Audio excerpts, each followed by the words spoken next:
Well, it's great to have you as a teammate, Jeff. This is something that's going to be really cool. And I think that there's renewed optimism. Do you share it as we do? Absolutely. I've not felt this in any offseason in my career. And that's covering the Bears for 30 years and 26 in this booth, both as a pre and post and then the play-by-play guy.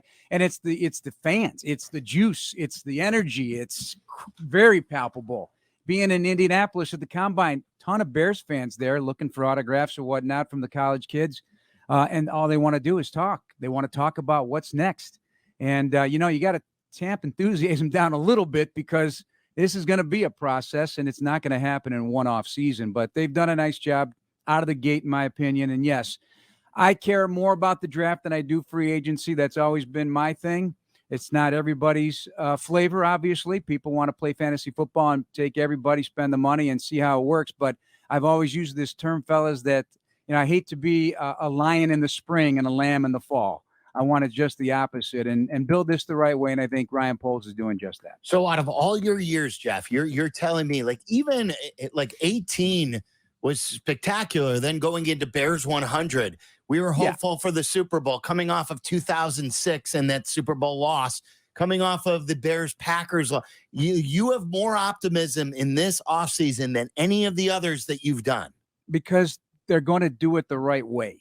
And I'm tired of the roller coaster. I want to see sustained success, be a playoff contender every year, get to that Super Bowl eventually.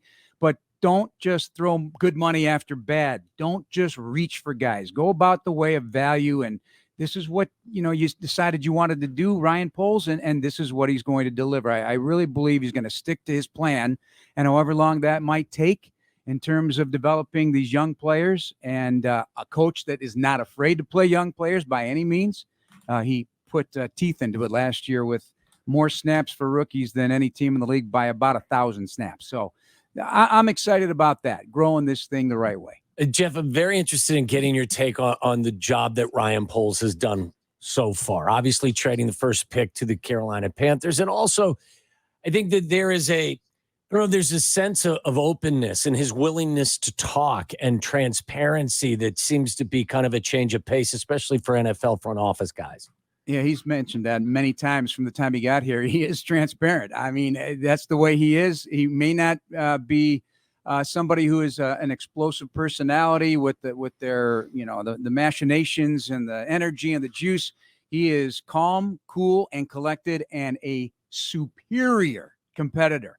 And, don't fall asleep on his calm demeanor, because inside it is moving inside there. There's no question about it. I like the fact that he got out there during the Combine.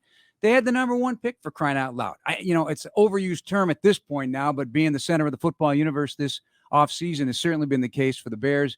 Even though they moved down to 9, people are talking. It's not just about now, it's about the future as well. All right, Joniak joining us right now. Let's pause for a minute, though, as we get traffic and weather on the 8th. Oh. No. I'm trying to make people come home. Yeah. Wait, I thought we were breaking news or something here. What are you doing? I'm trying to make you feel at home. You were so structured for all these years. I was, man. Hey, it was a great run, but time to move on, and I'm excited about this. Joniak, we were talking earlier about Poles and like you love how he's doing it the right way and everything like that. We were talking about how transparent he is, and whether it's the interview that you guys did on Bears Weekly last week. I was driving home listening to his interview, or in Football Morning in America, and like in the last 3 weeks, he's been featured by Peter King, and again today he was talking about. Hey, he could have had the trade, a historic trade, maybe trading down from 1 to 2 and then going from 2 to 9. And we had a discussion, is transparency, is it maybe too transparent? And do the Texans, yeah, I know, you laugh. Go ahead. What are you thinking first of all, then I'll follow up. Go ahead. No, that's funny because, everybody wants GMs to share all the information. And now there's a hint of too much transparency. No, I think you got to be who you are. And he is a young general manager who will make mistakes along the way in his career. That's the idea of of bringing somebody into a first-time position. There's going to be mistakes along the way. You just hope they're not monumental mistakes. And he's confident in himself. I mean, I've texted him time or two, hey, just be real to yourself and trust your instincts. That's usually the answer for football guys. Trust your instincts. And I like it. I don't mind it at all. He's not giving away the company secrets at all, but maybe you're referring to the idea that he shouldn't have said as much to possibly get a better deal. Is that what you're referring to? No, it's our discussion, and I don't believe this. Meller brought this up, that he's worried a bit about the Texans may not want it out there, that there was almost a deal with them. And maybe other teams don't want the kissing and telling, quote, so to speak, on their business out there. Guess what? That's their business then. That's what I say about it. Hey, Bears got to worry about the Bears. You know what I mean? Don't you think? Well, that's how I feel like. What was brought up was, would other teams then, hey, do we want to pick up Poles' call? Because that could end up in Football Morning America. I think all teams are going to worry about improving themselves, and they're not going to shy away from doing business with the Bears because where they could end up, they want to help themselves, and if the Bears are the best way to help themselves, they're going to pick up the phone with Ryan Poles. Absolutely, and he's interested in those things. He's interested in that phone ringing. Likes to have everything on the table to see what's available, and that's the way you got to go about it. They have the 9th pick now. That's not going to prevent them from possibly moving down. Or heck, they can move up too. I'm not putting anything past this general manager right now. Jeff, as you said, you've been covering this team for better than 2 decades. What are your impressions of Kevin Warren being hired to run things up at Hallis Hall? Man, he owns the room when he walks in. I had the opportunity to interview him before his press conference, and I was just blown away. It's supposed to be a 10-minute interview. It was 28 minutes. I mean, you just can't stop talking to the guy. He's another one. He's very transparent about what he wants to do, how he wants to handle it, what his expectations are. And that goes from just the simple to the complex. And that's obviously the Arlington tract of land that they hope to develop. All this is coming together at once, not just, our relationship here with ESPN, bringing the games to AM 1000, but a new president, a change in direction and thought, a young general manager who has assets galore right now to try to make something happen. Big decisions to be made moving forward. I just think it's an exciting time, and Kevin Warren is a big part of that. Now, he doesn't really step into the saddle, so to speak, until next month, and that's where we'll see more of what his plan is. But he wants to hear from everybody. Doesn't matter who you are in the building. He wants to know what you need. It's the first thing. What do you need? And it's a whole different approach, obviously, than what we've experienced over the years. It's a brand new style of leadership, and it'll be interesting to see how that translates to business success, but also on-field success. How do you answer that question? What do you need?